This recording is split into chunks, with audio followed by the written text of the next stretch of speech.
Good morning, everyone.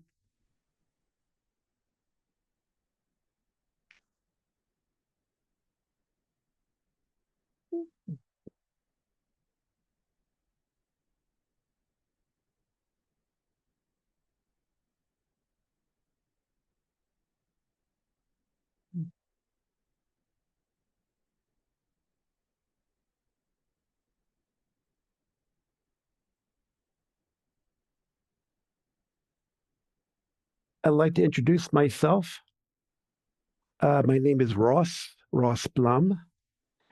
And 41 years ago, 42 years ago, coming up soon as the time goes, I stepped into a Zen community of New York, and my life changed from that moment. I was there for 3 years and came out here in 87 to practice with Sojun Roshi and all of you here in this one room schoolhouse.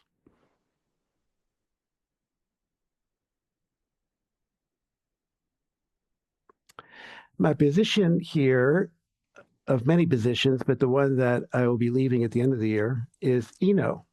And that's the person who is responsible for the forms, maintaining the forms, reminding people of the forms here in the Zendo. So some people think of me as the form guy. There's also the empty side guy. So you have to remember form and emptiness.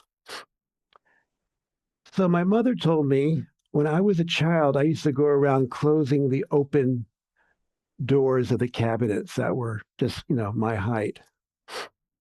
I wasn't told to do that. It just the way I came out. So, but when she told me that, it was actually quite enlightening for me because I've always had this tendency to kind of place order in things and close things and all that. So it was an easy fit when I moved into a Japanese inspired Zen temple where the forms are that particular way. It's not a better form than the other forms of Buddhist practice that temples exhibit, but it so happened that I fell into something that was an easy fit for me from birth. I understand that some of you didn't come out this way, and I apologize if I ever offended you or made you feel uncomfortable in some way in my uh, position and my disposition of reminding you of the forms and all that we follow here.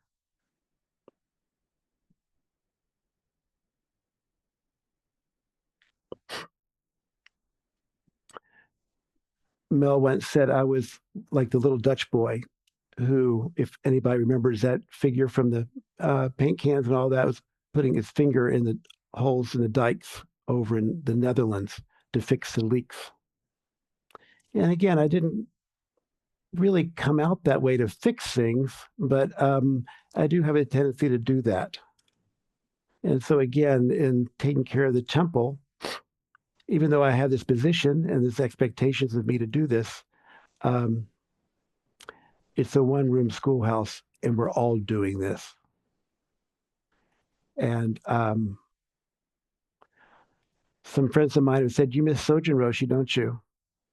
And I say, I don't miss him, the person. I miss him, the standard bearer of the practice that I grew up in.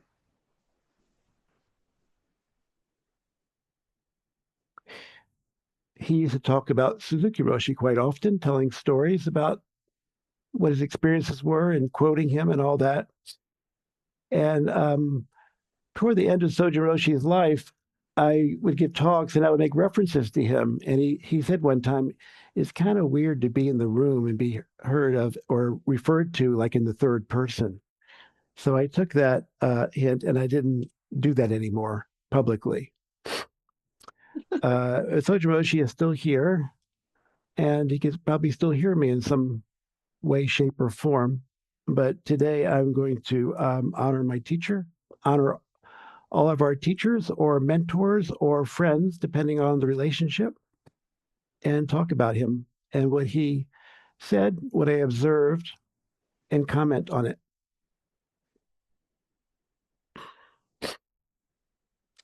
So, with regard to the forms, the way the speaker enters the abbot's entrance is the same way that everybody else enters the front door. And we learn from observation. And so, watch people. We walk into the zendo and we turn and bow to the altar. We don't bow at the threshold. In New York, we bowed at the threshold, but here we don't do that. And places around the Bay Area, they do that, but we don't do that here.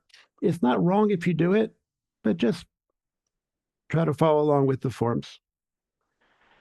So we come in, and the first thing we see is the altar, and we bow to it. We don't do that any other place in the world, but in the Zendo, we do that. And the reason we do that is to honor Buddha within us. We aren't bowing to this guy that lived many years ago. We're bowing to us and the Buddha nature within us and everyone else, because we're all practicing together here. And after 50 some odd years of doing that here, you step in quietly and you bow and pay attention, you will feel that energy. And it supports all of us.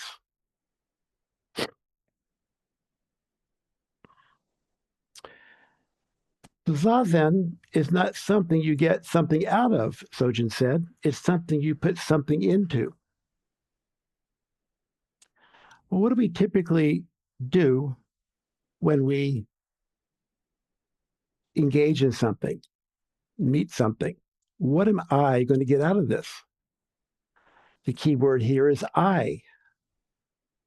What am I going to get out of this? We're really selfish people. That's our nature. And coming to practice is we get to learn about that selfishness by turning the light inward and seeing it and feeling it. And as we practice, we feel the effects of that suffering upon us and upon others in our interactions. So, what can we do about that?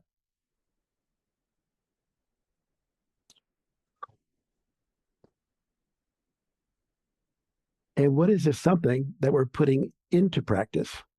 Well, this something is us, fully and completely. And depending on our dispositions, we'll dip a toe in and put a little bit of ourselves in, but we'll hold more back for ourselves to do other things. Or in some cases, we just are all in, either from the get-go or after a while when we get some experience of, hey, I want to do more of this. This is benefiting me and benefiting my relationships to others. It's a one-room schoolhouse, so it's very confusing to see people in robes and shaved heads and people wearing kind of casual street clothes that those shaved head people may be wearing when they're not in the Zendo. So it's kind of confusing. And Suzuki Roshi said it, the oft-quoted rejoiner, we're not quite priests and we're not quite lay people, which is great and also can be confusing. But we practice together, little by little, we move along. So Sojun said, Zazen is not about making you a better person or fixing your problems, though that does happen, but not in the way you might think. So fixing the problems is that we have a problem, we feel separate, and that's the source of our suffering. It's all one, and we feel separate, either physically or emotionally. And that's the first noble truth. Life is unsatisfactory. I feel separate.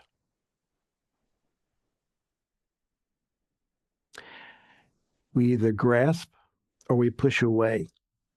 Grasp, I want closer because you're separate and I want you, or I don't want you, pushing away. And we're always doing that, either with people or with things. If we're finished with something, I'm done with you, do we just go like this? Or do we place it on the stand or the shelf or whatever where we got it from? Do we leave things better than when we found it, which is a common practice? Or do you just do it whatever? We try to remind people to do it with care and kindness. There's an altar here, which is very well tended and cared for. Are there any other altars in our life? Yes. They are everywhere we pay attention to and take care of. If we take the opportunity to do that, if we don't take the opportunity to do that, then it's just a dumping ground just to leave something. I'm done with you. With people, I'm done with you. People and things.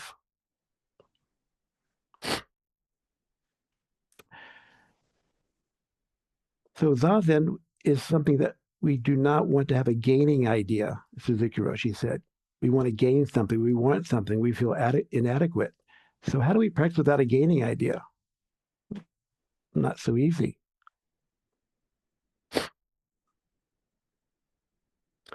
Zazen is simply an offering of ourselves and letting go of conditioning. Well, how do we let go of our conditioning that made us like this?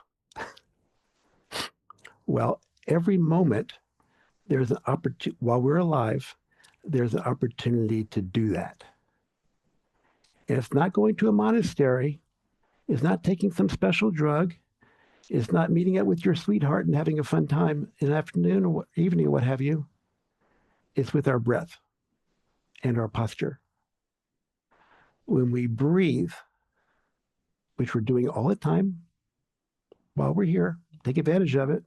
Not going to be forever. We take in the universe.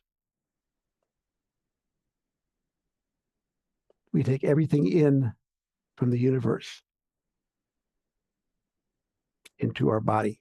It's a body practice. And then we breathe out and express the universe as it relates to us and our causing conditions of our life. And in between the inhalation and the exhalation, there's a little gift. It's a gap. And in that gap is the moment that we all have the choice. How do we want to respond in this moment? And you can feel it in your body. If you are in a mode of practice and acceptance and just being, you feel light and easeful, and the expression comes out kind of matter of fact. If we are tense, upset, angry, we can feel our breathing is short. We can feel the tension in our body, and we tend to blurt out our expression, which is really good information for us and the person receiving our expression.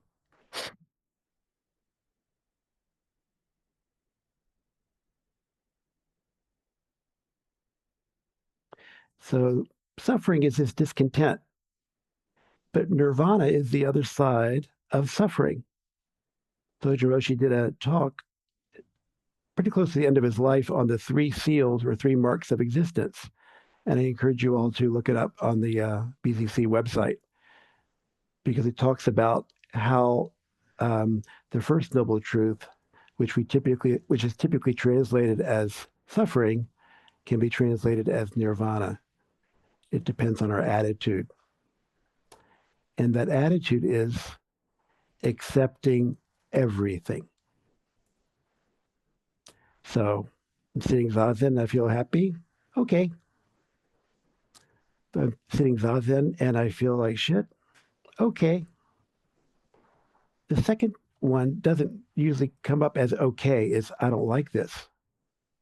But if we're able to accept fully, I feel lousy, I feel angry, I feel in pain, all the usual things that we feel, if we accept them, then we are within the realm of nirvana.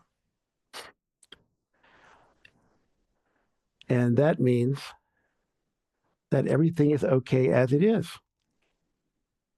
And it runs counter to My idea, certainly, and others, I think most people here are nirvana being the sort of blissful state. And what does bliss mean?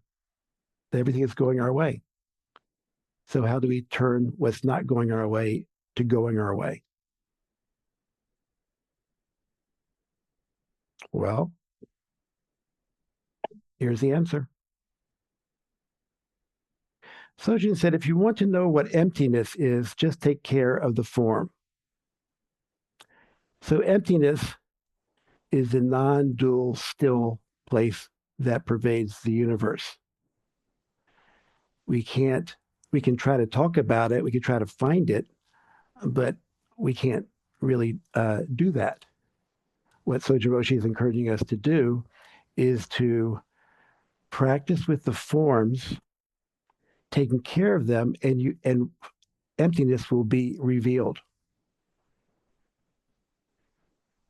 So if we are practicing in whatever activity it is, and the still place of oneness, the ground in which everything is based on, is there, we will experience activity within stillness and stillness within activity because they're not two things. We talk about them as two things, but it's one thing.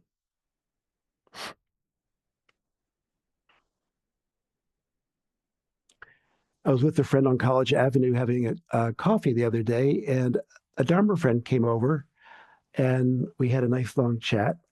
And uh, she kind of matter of factly made this comment, which is bowing to your seat, and if you're seated, returning another's bow, whether you have feelings of lust or aversion toward them. So I'm thinking, well, what's that all about? So the form is bowing. And some people don't like to bow. It's not part of our culture. It feels demeaning or whatever comes up. But just bowing is putting the two sides of like and dislike together and say, forget about liking and disliking, just bow, bow. Oh, I like that person. I'm going to really bow sincerely with them and hang out a little bit longer. Or I'm out of here and moving to the next one. We do this all the time. I hear a chuckle somewhere. I think it's a familiar thing for people. Yes, it's familiar with me. It's way familiar with me because I know myself pretty well. I don't know you all as well, but I know my habit energy and my desires and all that. So I do that so I can catch myself in this form. How do I go? How do I experience and what is emptiness that Sojin's talking about? Well, don't think, just do, just bow. And it doesn't matter because it will matter after a while when you get back into the form world and think, oh, I like that person. I don't like that person. I feel shitty. I feel great. And we're just caught in the dualistic thinking that we've been doing much of our life.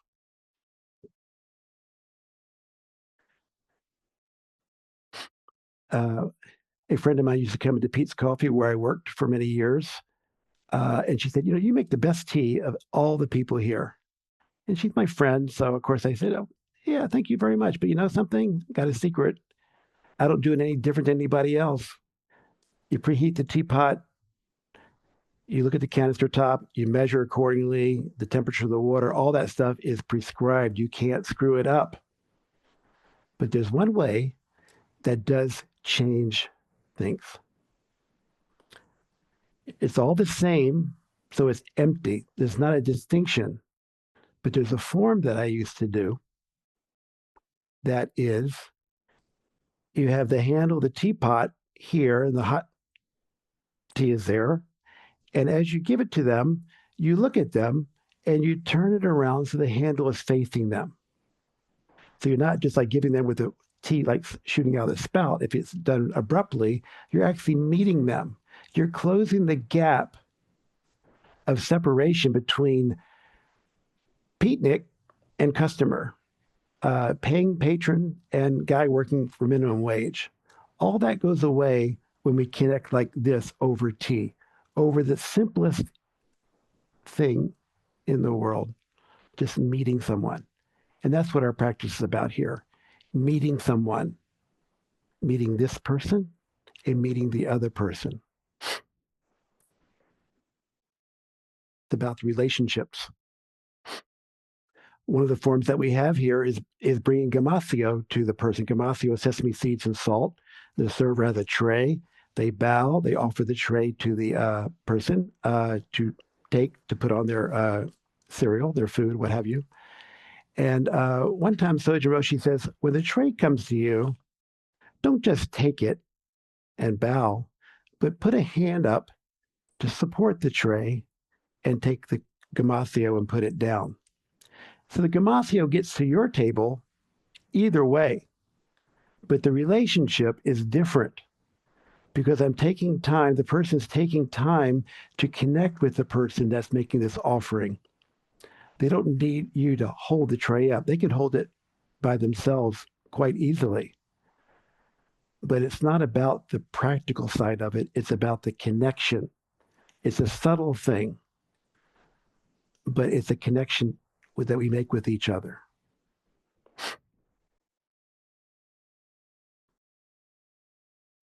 Speaking of tea, is another opportunity for us to practice the form and see emptiness. At the end of this talk, we'll be going out onto the patio and having tea with each other. So typically we go out there and we just have this tea party, and that's just what's happening. But there's something deeper that's going on there. When we come out of the quiet zendo, the oneness of the zendo, we're gradually moving into the world of form. There's forms here, but for this point in the talk, it's just the oneness of things. It's all here contained within these walls. On the porch looking out, there's a bunch of people there. Don't look at the people. It's just space. It's just a landscape. So what can I do to close some feeling of gap or shyness about who am I going to talk to? Don't think about it. Get a cup of tea and just go to someone and just say hello. It's incumbent upon us to do that.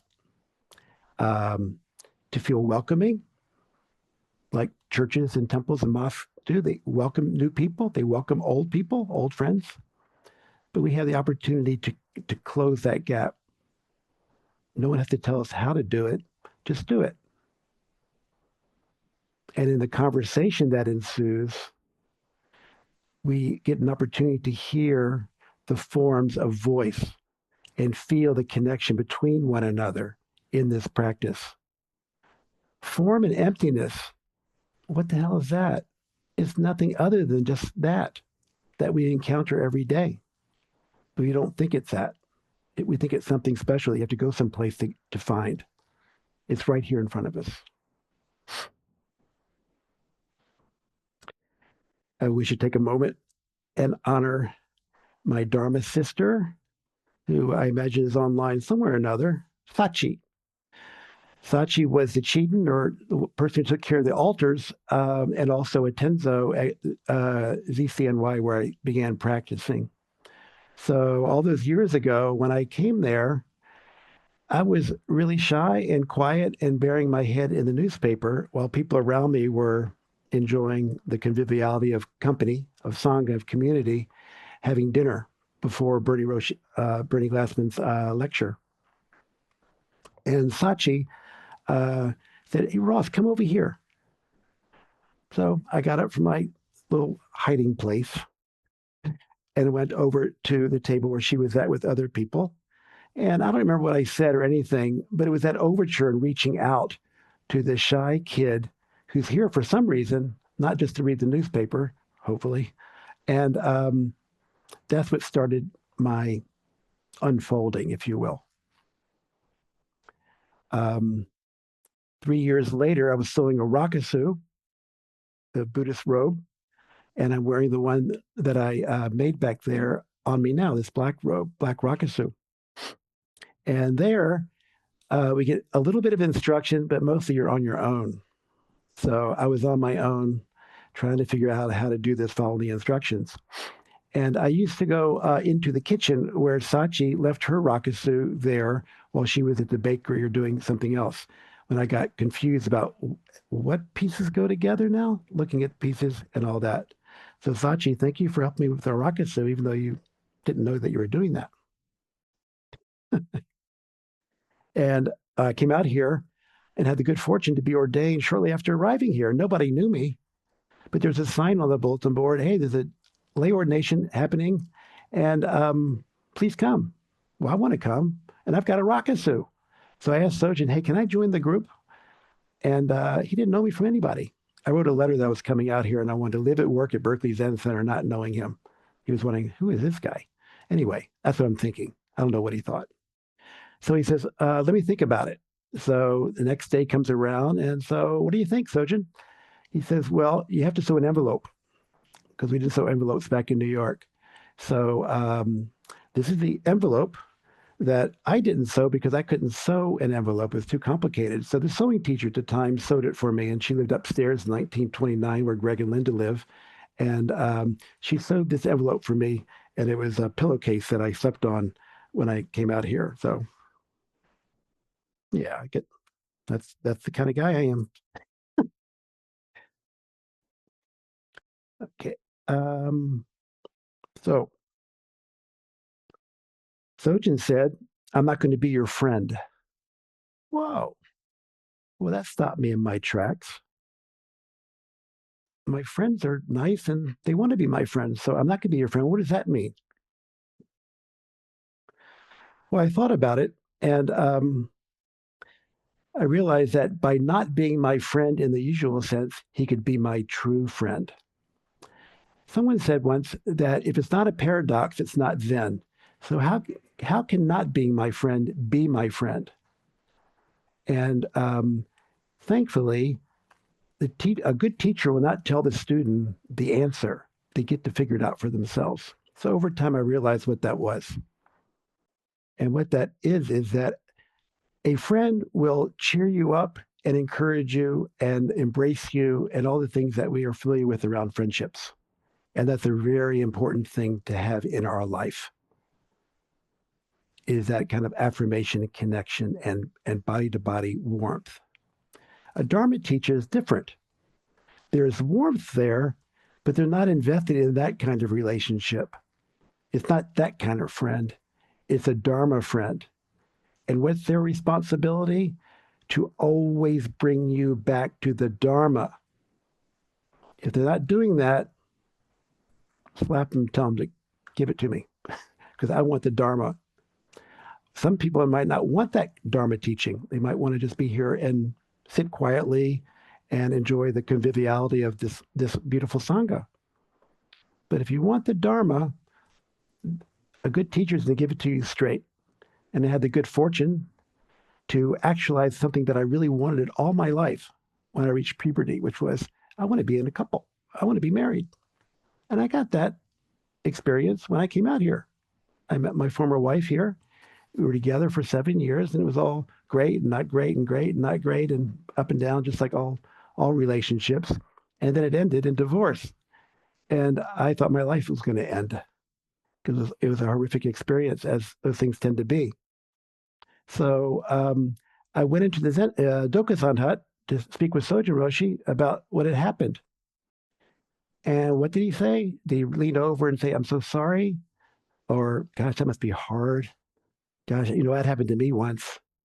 All okay responses. But for a Dharma teacher, what does he say? Well, now you get to practice being alone. Yeah. Yeah.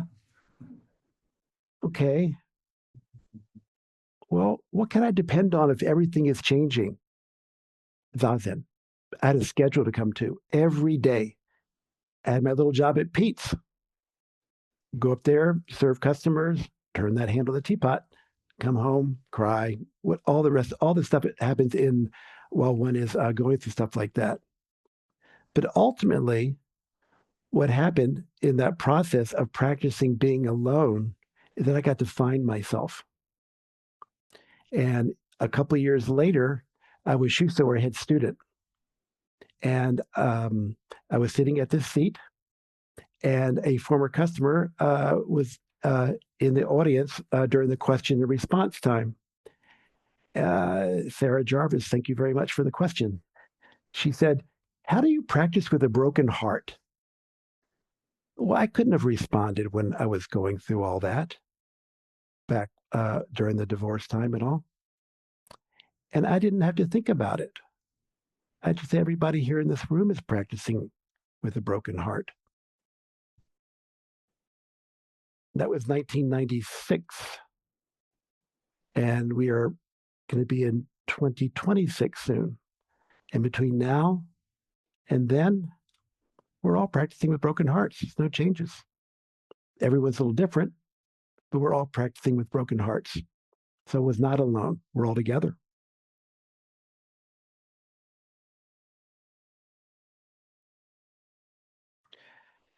Sojun Roshi's book of memoir and teachings is called Seeing One Thing Through. And the full title that you discover when you read the book that was his question to Suzuki Roshi, what is nirvana? Well, it's seeing one thing through to the end. So apropos of the story I just shared with you about going through a divorce and coming out the other side, I didn't think of it at the time as that this is nirvana, but having gone through to the end, seeing one thing through to the end is nirvana. It's not fireworks. It's not blissful lightness on a cloud. It's just being fully present and having seen one difficult thing through to the end and experiencing deeply the three marks of existence, which is a fundamental teaching in Buddhism. There's no abiding self. There's a self, a sense of a self, but it's always changing. So who am I in any given moment? It's always changing. I'm married, I'm divorced, I'm suffering, I'm happy. So there's no abiding self. Don't get fixed on, I have to be happy, I have to be angry. Don't worry, universe will take care of it. You'll be changing. You don't have to do anything about it. Just be present for it. Things change or impermanence. Married today, not married tomorrow, fired today, all the other things that come up. All these things were changing in the course of those 2 years. They continue to change. But the main thing is the first one, suffering. Yeah, suffering until we see it differently and it turns into nirvana.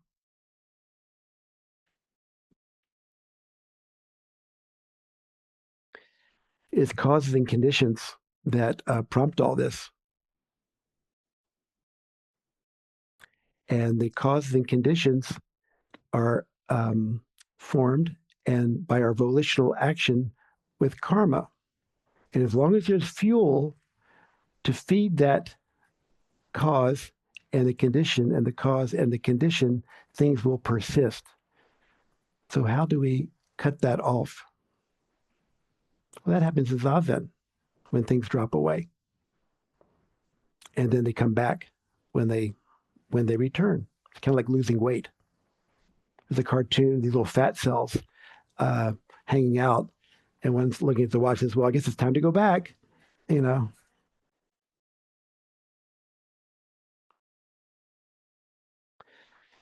So we suffer because we don't accept things. We reject things. We feel separate. When we accept things, then it's all one thing. We co-create the universe moment by moment by accepting or rejecting. So it's our responsibility to own that.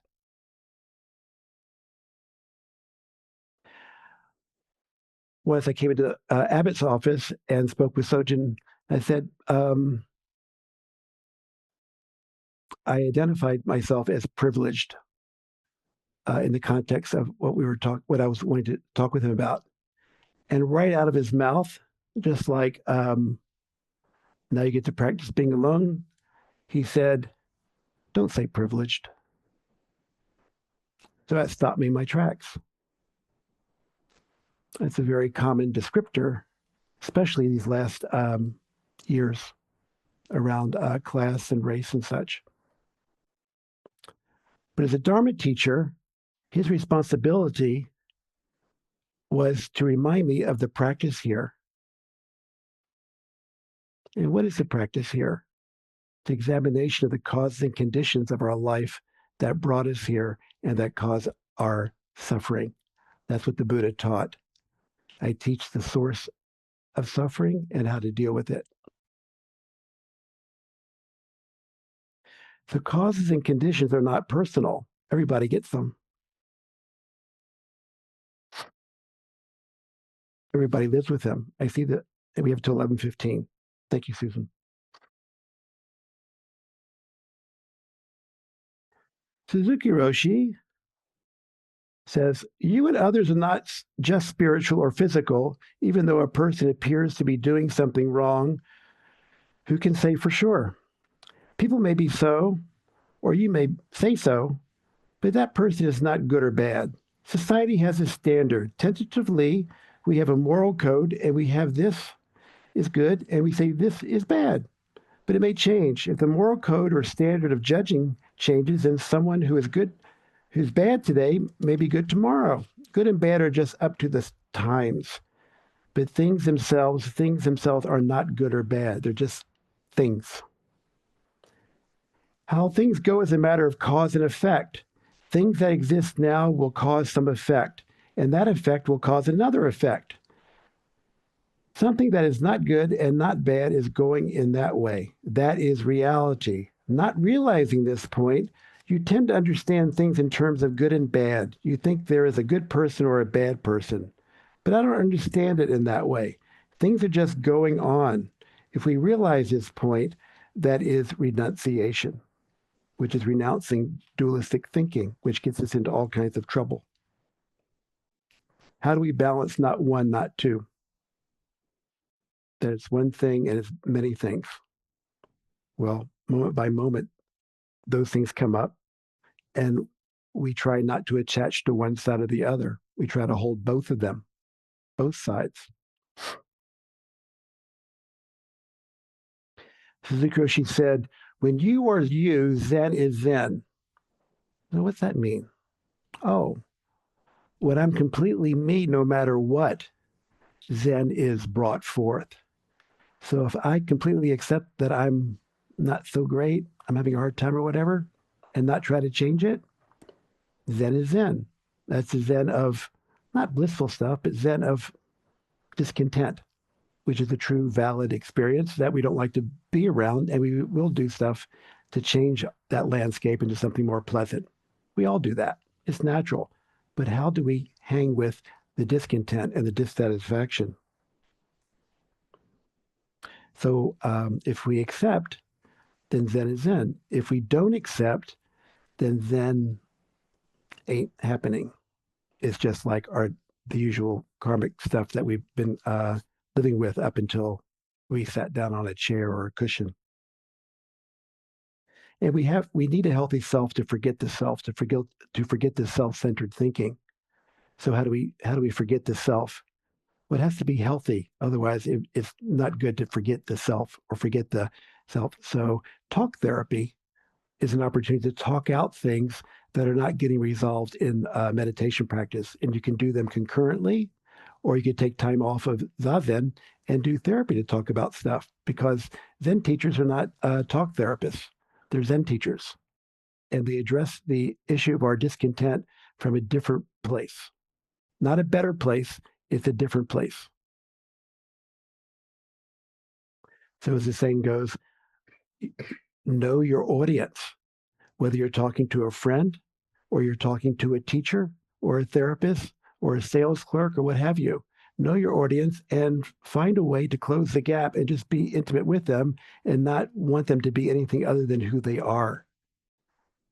And then you will be in love with them because you're connected to them. Once Sojun and I were in a discussion. One might say it was an argument. And then he said, you can spit on me. That's a figure of speech, but he said it, and he said it emphatically. So a figure of speech like Nansen cutting the cat in two, when the monks on different sides of the temple were arguing about whose cat is it. I'm going to cut the cat in two if you don't say something. What it's about is you have to, what are you going to do? What are you going to say to stop this argument? Well, I'm going to cut the cat in two. That's stop it. And then give people an opportunity, like Sojun did, don't spit on me, or you have the opportunity to practice being alone, to think about, do we really have to argue about this cat? Can we share this cat? Do we want our teacher to cut the cat in two? Let's make up.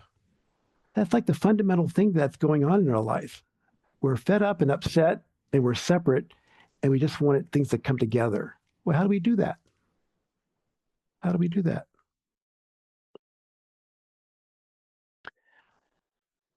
Another aspect of you can spit on me is that there's nobody there. There's no abiding self there. So whatever you say, I will receive and accept. How do we do that? We typically don't do that unless we like hearing it. So if someone offers a reminder or a criticism, sometimes it's very hard to receive that, especially if we've been criticized and ridiculed, growing up. But what's the difference between a criticism or a reminder? Well, I'm in the middle of that as the form guy, but I'm retiring at the end of the year on that, so I won't be offering them anymore. But I probably will because I have a habit of doing.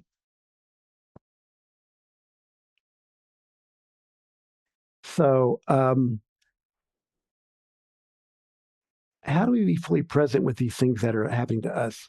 Well, it's a posture thing. Typically, our comportment's like this, and in Zazen, we lift up. But I know because we didn't stress posture in New York, I came out here sitting where Jeremiah is, and I was sitting like this, but in deep samadhi. So I figured, well, I'm good. I'm in samadhi. Everything's still and quiet, and I'm like this. I didn't know I was like this. I just was comfortable.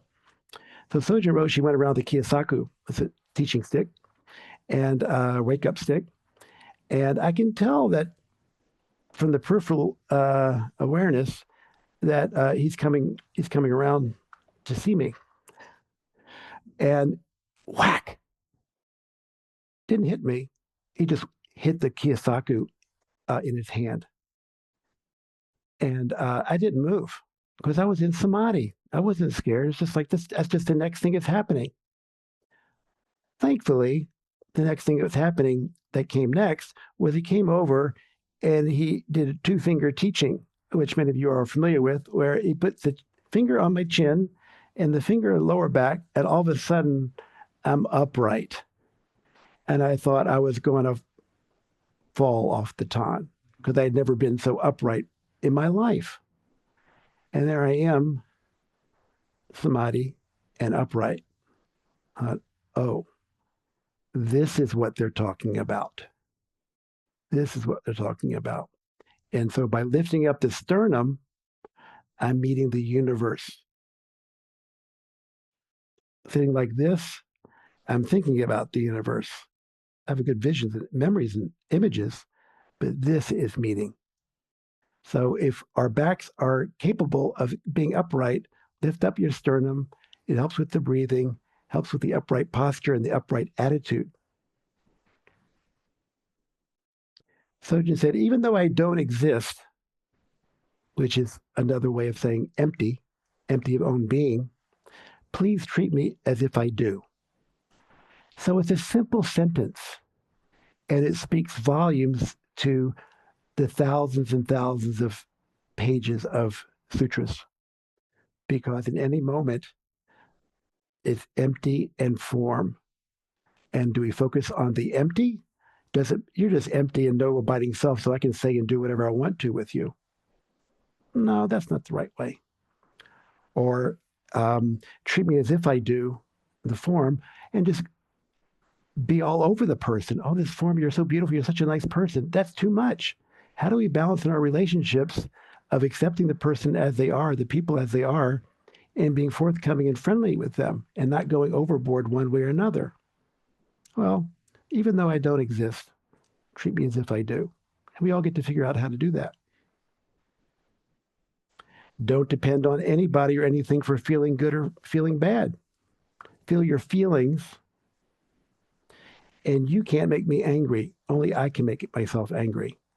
So in that gap between inhale and exhale, taking in the universe and this person's in front of you or this thing that won't work right, put it down, breathe, pick it up, and take care of it. Take care of your friend.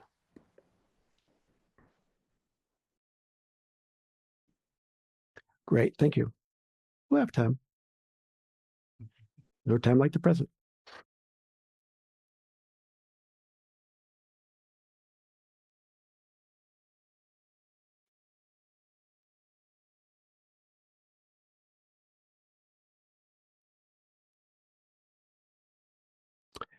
Our practice is not to solve problems, but to build character.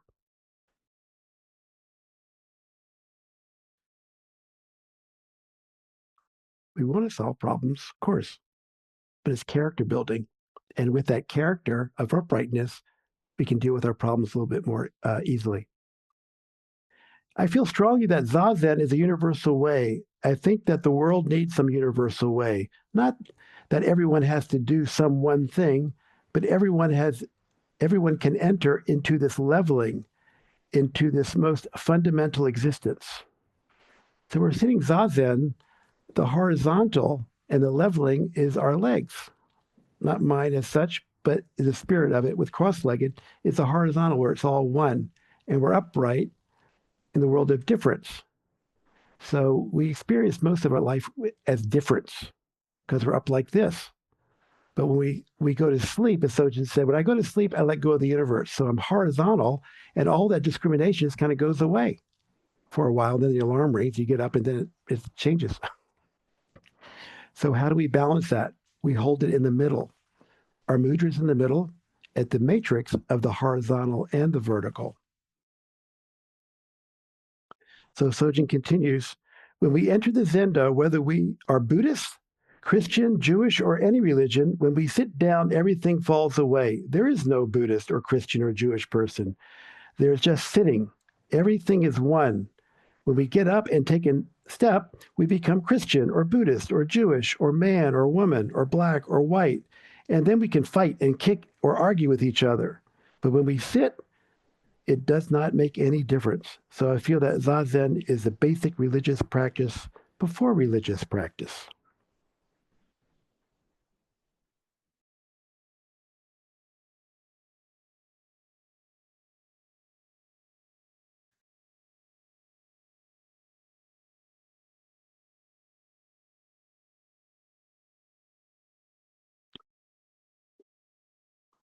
Well, there were a few more of Sojin's teachings that I wanted to share with you, but I kind of got carried away with a couple of them.